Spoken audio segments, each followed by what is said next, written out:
And what is up, DTV? Once again, I'm Eric Dave's friend, here to review Game of Thrones Season 6, Episode 5, The Door. Now, this was a real tearjerker. Full spoilers, if you haven't seen the episode, you want to check out now because it was a big one. So obviously, I have to start with the Bran stuff. It was big. We got some interesting backstory in this episode of how the White Walkers were created. Bran and the Three-Eyed Raven are in a flashback, and we see it was the Children of the Forest who created the White Walkers. And when he wakes up, he says to them, like, why did you do this? And they said, we had to protect ourselves. And Bran says to one of the Children of the Forest, from who? She says, from you. You were destroying our trees and this and that. And the Children of the Forest obviously had no idea what they were really creating and what it was really going to all become. So later in the episode, Bran goes into his own little warg flashback, and he does it on his own. He's surrounded by the White Walkers and the Night's King, and the Night's King touches him. He wakes up, Three-Eyed Raven wakes up and says, you have to leave, you've been marked, you're no longer safe here, it's time to go. And Bran says to the Three-Eyed Raven, am I ready? And the Three-Eyed Raven flat out says, no, but you got to get out of Dodge. So later on in the episode, they're getting ready to go. Meera Reed, Hodor's there, and the undead come. They arrive, the White Walkers, and the Children of the Forest do everything they can to hold them off as long as they can. They're throwing fireballs at them. It was, fantastic scene. Doing everything they can to stall. Finally, though, the White Walkers break in, and Meera Reed can't get Hodor to help her at first. She's taking Bran all by herself down the hall and out the door. Summer helps, but Summer goes down fighting. It was so sad, The Dire Wolves just, I tweeted this, they just don't seem to get any respect besides Ghost on the show. There's been talk, budgetary reasons and stuff, but that was kind of sad. But, so finally, then the Three-Eyed Raven dies, which was a shock to me because he's a really great actor, and it's kind of how I felt with Corin Hines, who played Mance Rayder. I don't feel they used him to his full potential. He was going all the way back to 1965, his greatest story ever told, where he played Jesus. I even remember that. He was a wonderful actor, and I don't think they really utilized him to his full potential. But he dies, but before he dies, he takes Bran into another warg flashback, back to Winterfell, and we see young Hodor, who at the time was Willis. And after Meera Reed and Bran get away, one of the Children of the Forest sets herself up as just to go out like a kamikaze bomb. And it's funny, when I was watching the scene, it brought me back to the movie Aliens, where Vasquez does something similar. And it's funny because people whose reviews I've also watched have also noted that and caught that similarity, which I thought was pretty cool. But anyway, so Meera Reed takes Bran. Hodor's basically at the door, and in the flashback in Winterfell, Bran hears Meera Reed saying, hold the door, hold the door. So Bran has to warg into poor young Willis to get him to do this, and he discovers he's the reason Hodor is the way he is. He does it. Hodor guards the door to keep the undead at bay so Bran can escape, but at the same time sacrificing himself. And it was a very tragic scene to see him just give up his life. And in the flashback, you see young Willis start to say, hold the door, hold the door, hold the door, and then finally it becomes Hodor, which is where the origin of it all comes from. And we learn Bran created this.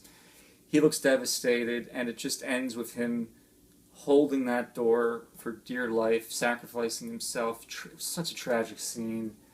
I mean, for me, the scene of Shireen being sacrificed, I don't think anything will top that, but this was definitely up there with that in the Wed Reading. I was bawling. I got 50 million text messages from all my friends who watched the show. They were bawling. I was tweeting all my favorite people. And, we all have our characters who we love and who we don't like. Hodor, though, is one character that is universally loved. So, there's been a pretty big outcry of him dying, and it was just so sad. But it's interesting to see that the past can be affected by Bran. He affected this, and it seems like now Hodor's whole life was just built to this moment, to this sacrifice, and it's a testament to this show, and of course to George R. R. Martin for creating this incredible world, incredible story that is so thrilling on one hand, but so tragic on the other hand, and it was sad stuff. Yeah, I cried. So if you are dead, rest in peace, Hodor. You will be missed. You were loved. So that's the story with Bran and all that. So next, I'm going to get to Daenerys had a scene with Jorah.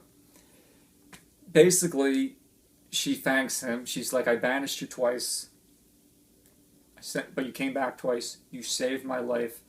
And she goes, basically, looks like to embrace him, to hug him, and he backs off and he shows her he has grayscale. She's, of course, horrified to know this. He says, "I have to go," and she commands him and says, "I command you to find a cure, because when I rule, I want you to be by my side." And he admits something we all know, that he loves her, that all he's ever wanted to do was serve her. It kind of felt really like a goodbye scene. I don't know if he's really going to find a cure. We know from last season that Stannis explained to Shireen how she was cured, how he called in every healer he could get, and they stopped it. I don't know if he's going to be successful. And if he's not successful, I'm glad they had this nice moment, because I've been hard on Daenerys for banishing him, especially the second time. I know she felt betrayed and everything, but I was like, come on. But it was a very sweet scene. We'll see if it's the last scene they ever have. I don't know. So over in Meereen, Tyrion is explaining how there's been relative peace ever since he made the deal with the Masters to, give them 7 years to abolish slavery. The Sons of Harpy haven't really attacked. And he's like, but do the people know Daenerys is the one responsible for this? Do they know she's the one that gave them security? And Varys is like, I don't know. And he's like, Tyrion's like, we need someone who the people will trust, who the people know can't be bought. So Varys goes, good luck finding him. And then Tyrion goes, who said anything about him? Which is a good callback to last season when Varys is trying to get Tyrion to meet Daenerys, saying we need to find the right ruler. And Tyrion goes, good luck finding him. And Varys says, who said anything about him? So that was a good callback. So Tyrion and Varys meet this new Red Priestess. Tyrion's like, welcome, thanks for coming. He's going to make his case, but the new Red Priestess says, you don't have to make your case. I'm here to help. I believe Daenerys is the chosen one, born again from fire. Her dragons are gifts from the Lord of Light, and goes into the whole fanaticism of everything. And Tyrion's not all like that into that. And he's like, any help, is appreciated. But then Varys steps in, and he says to her, there was a man, Stannis Baratheon, who also had a Red Priestess advise him that was just like you, and she said he was anointed and had this supposed great destiny. And he charged King's Landing and was defeated by the man standing next to me. And last I heard, he charged Winterfell, and he was defeated for good.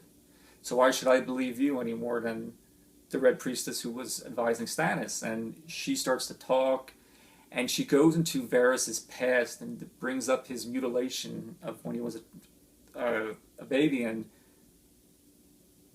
how a sorcerer took his penis and threw it in the fire. And she says, and I know you heard a voice that when that happened. I know what they said. Do you want to know who it was that was speaking? And he is just horrified and speechless and dumbfounded. I have never seen Varys act like this before. Like he's just totally at a loss for words and can't believe she like how could she know this? Wow. So she says we're all on the same side though. We all want to serve Daenerys, and as long as you're good with that, everything will be okay. But I don't trust any of these Red Priestesses or priests. Basically, House Baratheon is dead because one of them misread the signs, so to speak. So you got to keep your eye on these fanatics. So we'll see what happens with that. But it was interesting stuff. So next, I'm going to talk about Castle Black and everything that's going on there. So Sansa gets a message to meet with Littlefinger, and Littlefinger greets her, and she's not happy with him at all. She is pissed. She basically says to him, did you know what Ramsay was? If you didn't, you're an idiot. If you did, you're my enemy. He tries to wiggle out of it. He apologizes, but finally she says to him point blank, do you know what he did to me? And he, again, doesn't want to answer. He says, did he beat you? She said, yes, but he did much more than that. And she explains to him, I can still feel what he did to me. I can feel it, and I don't mean in my heart. I mean in my body. And Littlefinger looks a little shaken. I mean, I don't. He's not happy to hear this, but Littlefinger always has his own agenda, of course, and he says to her, "I want to offer my help to you. The Knights of the Vale. I'll support them to your cause." But she doesn't want his help. She basically tells him, "Just get out, leave." So later on in the episode, there's a meeting at Castle Black. Jon's there, Davos is there, and they're explaining which houses are loyal to Ramsay and which houses aren't, which they can persuade. Sansa explains she still has, she has the Stark's name. People will support her, the North remembers. So she also explains that the Blackfish is still alive, and he's at Riverrun, and he has an army, and he's, of course, her great uncle, and she was told this by Littlefinger, and she doesn't tell this, though, to Jon, how she knows. She just says, a raven came and told Ramsay this, and for people that don't remember, the Blackfish survived a Red Wedding. He basically had to go take a piss, and that saved him. He would be dead if that didn't happen, and he was able to escape. So they're all in the, she's going to send Brienne to the Riverland Run.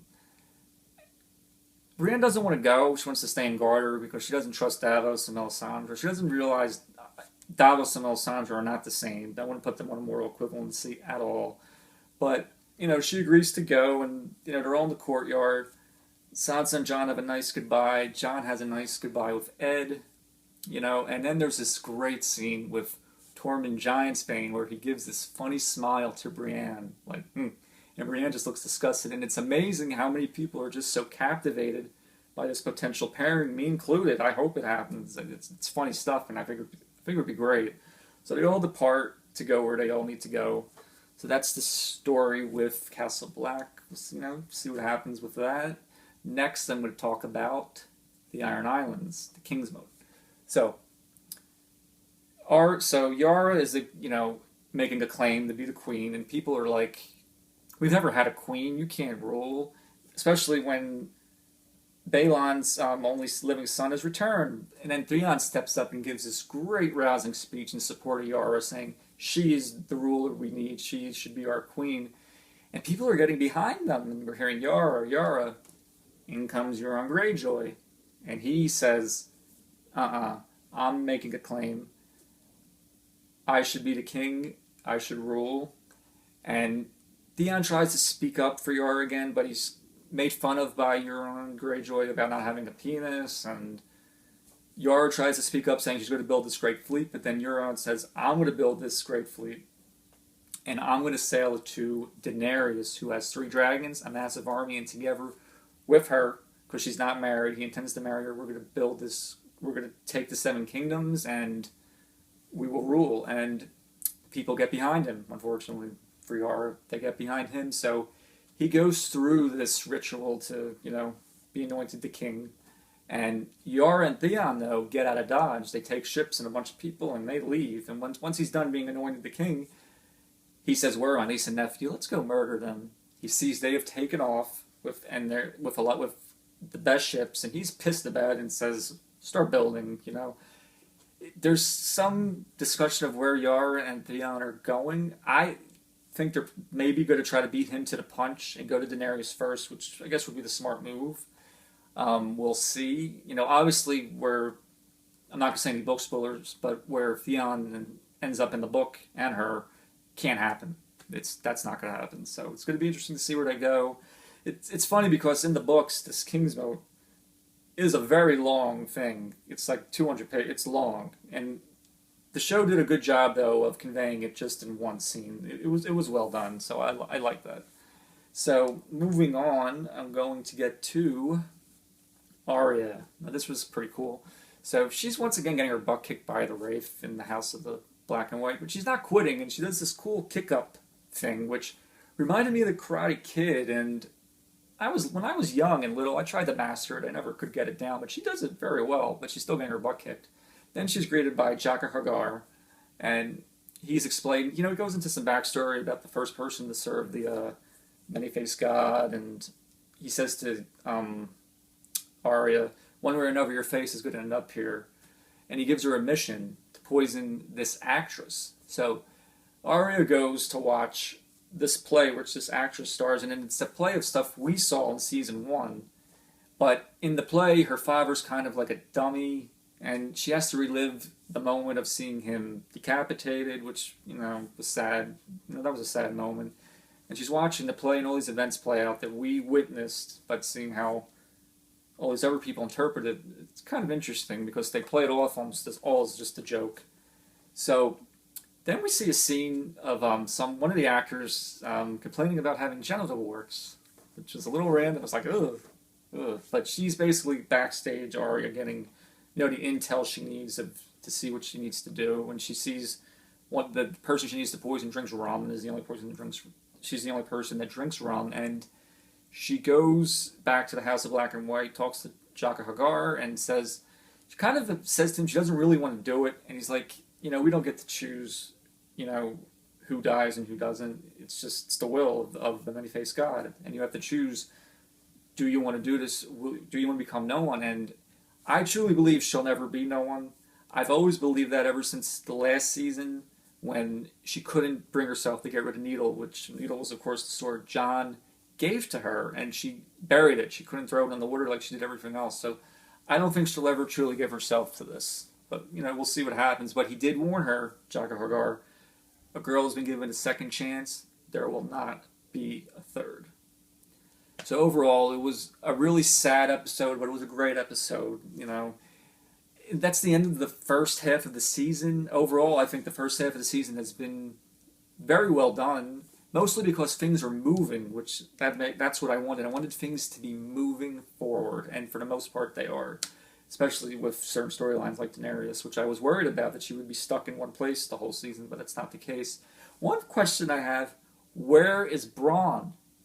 He hasn't appeared all season, and I went back and watched the preseason trailers. He's not in any scenes. So it tells me he's going to make like a surprise appearance at some point. And last season, as with like most people, I hated the Dorne stuff. But I've always loved Bronn, and I've always appreciated his wit and his humor, and it's kind of missed. So I hope he makes an appearance soon. But overall, very well done first half of the season for the most part. I'm looking very much forward to the second half. I think it's going to be amazing. I can't wait to see what happens. Yep, so those are my thoughts on the episode. Goodbye, Hodor, once again. You will be missed. Let me know what you think. Subscribe to DTV, and I will see you guys next week. See ya.